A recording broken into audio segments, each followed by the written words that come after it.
Hello everyone, I'm Mike Levin from MikeLevinSEO.com, and some of you may recall my tools from the past are capable of crawling a web page by hitting a bookmarklet, and it pops up a requester saying, would you like to do a small crawl of the site? Would you like it to be constrained to a particular directory of the site?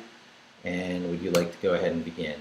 And then what happens is I pop up this little interface, which is really an iframe punching a hole through to the existing site and doing a little magic now. It's communicating with Google Docs in the background, creating a new spreadsheet, and then starting to populate a crawl directly into the spreadsheet.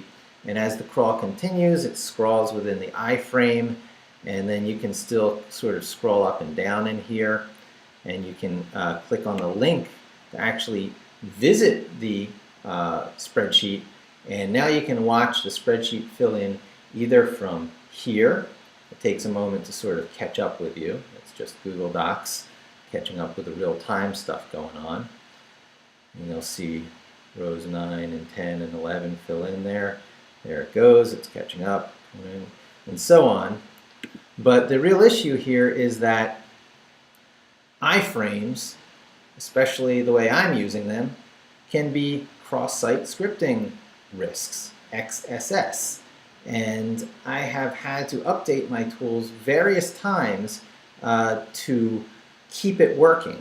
And not the least of which is stuff they did for secure context, SSH, HTTPS sites such as Twitter, and a lot of sites are going to that by default now.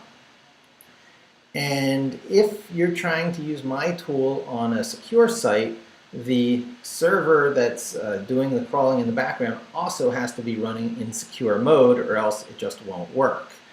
And that's not a problem, except for the fact that I'm releasing this all now on GitHub, and I'm encouraging everyone to try using this on Raspberry Pis. This is where my code is running right now.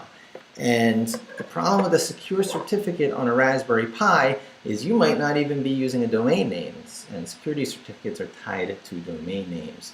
So that all goes away. All these problems go away if I just use a different approach to the user interface off of the Bookmarklet. And how am I going to do that? Well, there are two possibilities, and I'm looking for solutions that have been around for a long time and are well vetted. If you just search on Bookmarklet in Google, you're going to find this page in Wikipedia that gives this wonderful example that searches Wikipedia on any text you have highlighted when you click the Bookmarklet. What? Okay, so we add page, and I'm going to call it Wiki Search, and I'm going to paste that whole block of JavaScript in there, line returns and all. Save it, and now I can highlight anything in here. Let's learn about JavaScript. Hit that Bookmarklet, and look, a new tab gets opened right to the JavaScript page in Wikipedia. Why? It used my highlighted text and it just appended it to the end of a URL and sent me to that URL. Really great, simple example, and probably the one I'm going to end up using. But just for the sake of seeing that there are other options than opening a new tab, there's also inside the dashboard for WordPress under Tools,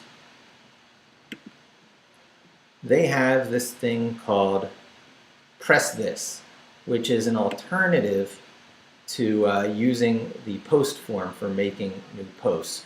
So likewise, we'll go back to this page and we'll highlight something going, that's really interesting. I want to make an entry.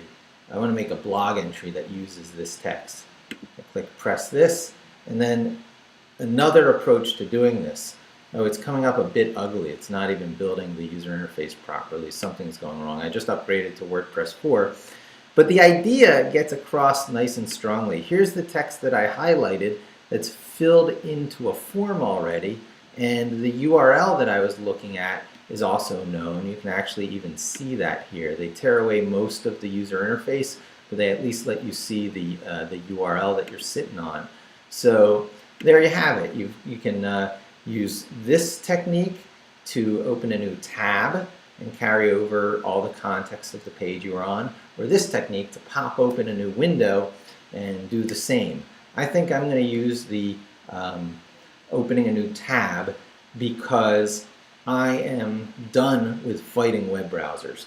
And even though you might be on an S page and you're executing some JavaScript, it just shuttles you over to a new URL in a new tab as quickly as possible. And that is not shut down by all these cross-site scripting defenses. That's a loophole that may never, it's the least likely loophole to ever be shut down, because the only script you're executing in the context of the page you're looking at is saying, hey, open this other tab. And that other tab gets its whole own code execution environment context, its own sandbox in Chrome terms. But all the other browsers are kind of coming in line there. So it's time to say bye-bye to these little pop-up requesters over top the page you're looking at, and it's time to say hello to new tabs appearing when you hit a bookmarklet. That's the path I'm taking. Thanks for joining me, and tune in next time when I turn the Hello World Flask application into something intended to give out a bookmarklet link and receive visits created by the clicking of that bookmarklet. Is that clear? Well, if not, tune in and find out what that's all about. Thanks for joining me, and don't forget to subscribe.